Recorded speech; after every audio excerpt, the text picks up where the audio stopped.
Olá, meus amores, eu aqui, Juliana Tuma da Costa, do Ministério Casa de Oração Filadélfia, Israel, em Belém do Pará.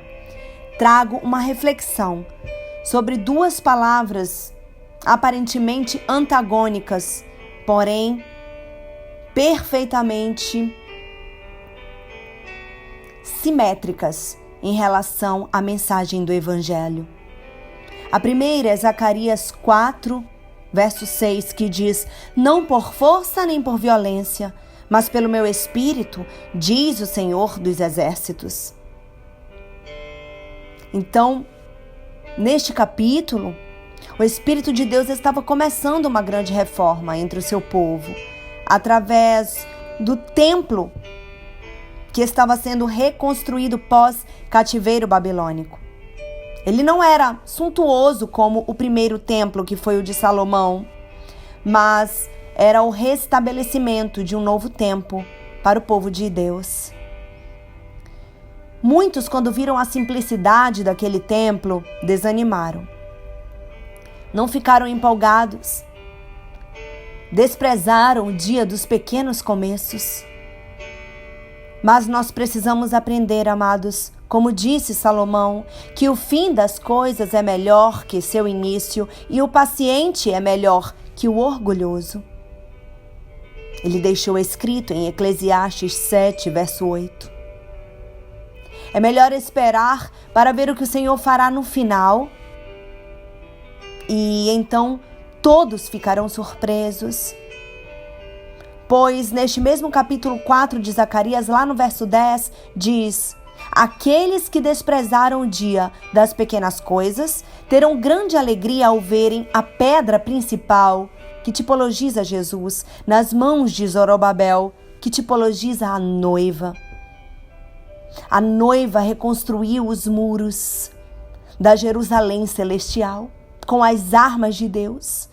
Capacete da salvação, espada do Espírito, calçou nos pés o evangelho da paz, tomou o escudo da fé, vestiu a couraça da justiça. Como diz lá em Efésios 6, as armas de Deus são as armas da noiva. E a segunda palavra é Mateus 11, verso 12, que diz: "O reino de Deus é tomado por força, e somente os que com violência se apoderam dele herdarão a vida eterna." Uau, meus amados, como parece antagônico, não é mesmo? Se a palavra de Deus a Zorobabel diz que não é por força nem por violência, por que muitos entendem que é possível tomar o reino de Deus por assalto? A mensagem do reino dos céus foi apresentada inicialmente aos judeus, ou seja, os discípulos de Jesus não deveriam ir na direção dos gentios. Vejamos o que diz Mateus 10, verso 5. "Não tomem o rumo dos gentios, nem entrem em cidades de samaritanos." O que tipologiza os samaritanos aí? Estranhos.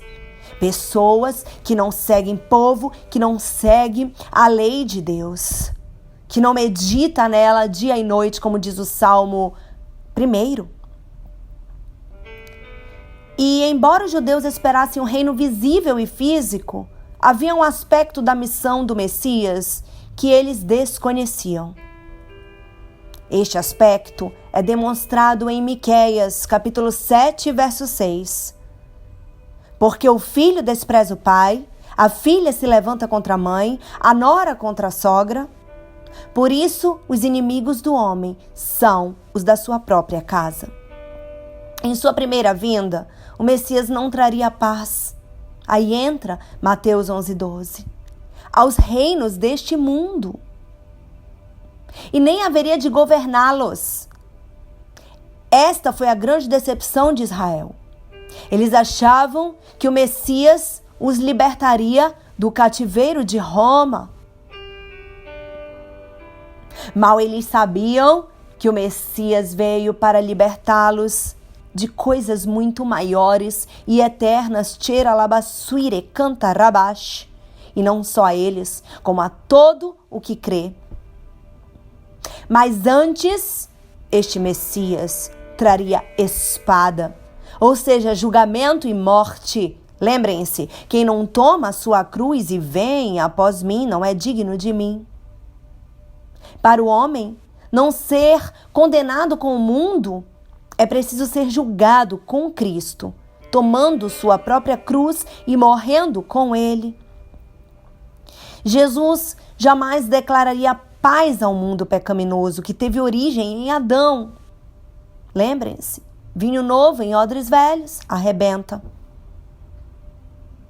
Ele trouxe espada, ou seja, todos que negam a si mesmos, deixando sua origem em Adão e morrendo por amor a Cristo através da fé no Evangelho, serão de novo criados na verdadeira justiça e santidade através do último e perfeito Adão, que é Cristo.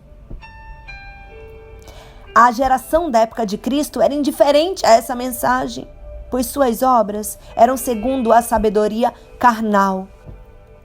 Mateus 11:12 demonstra que pelas obras, pela força humana, ninguém pode entrar ou tomar por assalto o reino dos céus, mas precisa esforço. E muitas vezes até violência no falar e no agir para conquistar e manter até o nosso último dia nesta terra a salvação que custou o Isaque do Pai, Jesus, o Filho unigênito de Deus, para que ao crer ninguém pereça, mas herde a vida eterna. Aleluia. Essa é a mensagem de hoje. Algo profundo, algo que precisa ser recebido primeiro na alma, que são as nossas emoções, e depois no espírito, para gerar na nossa carne entendimento, para gerar na nossa carne obediência, para gerar na nossa carne um começo que leve ao fim em Cristo, que é a salvação, que é a vida eterna, que é a nova Jerusalém incorruptível. Tcheralababababasúria cantarabash. Ou rabashuriá menechas. É isso que diz o Senhor.